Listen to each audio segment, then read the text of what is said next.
Something pretty historic is happening in Washington, D.C. For the first time in an entire generation, officials from Israel and Lebanon, two nations technically still at war, are actually sitting face to face. They're trying to hammer out some kind of peace, even while the fighting is still raging back home. The stakes, they honestly couldn't be higher. And that brings us right to the heart of it, doesn't it? The central paradox that's hanging over every single moment of these talks. How can you possibly negotiate a lasting peace when soldiers are still on the battlefield and bombs are still falling? Is it even possible? Just to give you a sense of how big a deal this is, the last time officials from these two countries met for direct talks was way back in 1993. Think about that. A whole generation has grown up knowing nothing but hostility. So this summit, it's not just another meeting. It's a huge break from decades of silence.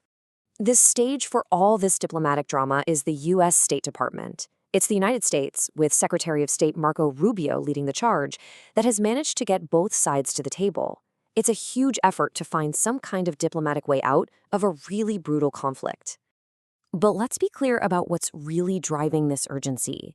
It's the devastating human cost. We're talking about over 2,000 people who have already lost their lives in the ongoing Israeli offensive. So this isn't some abstract political game. It's a desperate attempt to deal with a horrible reality on the ground. And it's not just the casualties. The sheer scale of displacement is just staggering. 1.2 million people have been forced to flee their homes. I mean, that's an enormous humanitarian crisis unfolding right alongside the military one. And it's putting a ton of pressure on these talks in Washington to get something done. Okay, so you get these two delegations in a room. You've got a superpower broker. But are they even speaking the same language? As we're about to see, what they want, their core objectives, are just worlds apart. It creates this massive gulf between what each side would even call a success. And right here, you can see the fundamental problem. Lebanon's goal is simple. It's urgent, an immediate ceasefire. Stop the fighting right now. But Israel? They have a much bigger strategic goal in mind, the complete disarmament of Hezbollah. They're not just trying to hit pause on the war, they want to completely change the balance of power on their northern border for good. This is where the whole thing just grinds to a halt. Israel's ambassador, Yachiel Leiter, has been given explicit instructions not to agree to a ceasefire. Instead, Israel is demanding that Hezbollah completely disarm and that a new 8-kilometer security zone be created deep inside Lebanon. For Lebanon's ambassador, Nada Hamadeh, whose only real job is to get the offensive to stop, those demands are just impossible.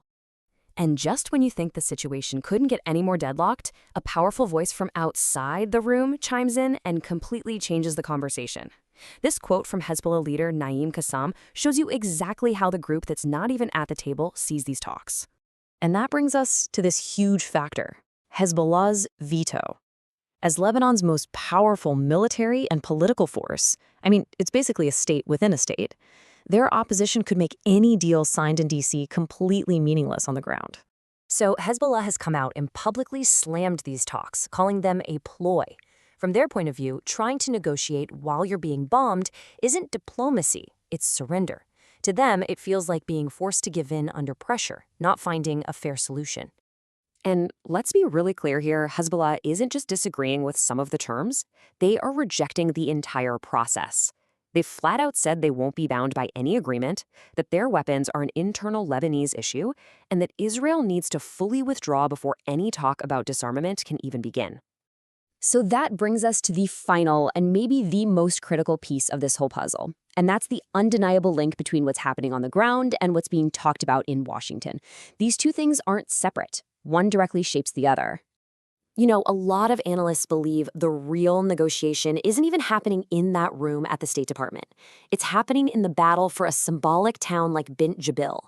The winner of those intense ground battles is what will ultimately decide what's possible or impossible at the diplomatic table. A military win gives you leverage. A loss weakens your hand, no matter what's said in a fancy conference room. So what we're left with is this massive, seemingly unbridgeable gap. On one side, you have Lebanon's simple, desperate plea to just stop the fighting. And on the other, Israel's long-term strategic demand for disarmament, a demand that the most powerful force in Lebanon has already rejected. And all of this leaves us with one final lingering question. These historic talks are completely haunted by the very conflict they're supposed to solve. And it really forces us to ask, when the sounds of war are louder than the words of the diplomats, when the fighting never actually stops, can the talking ever truly begin?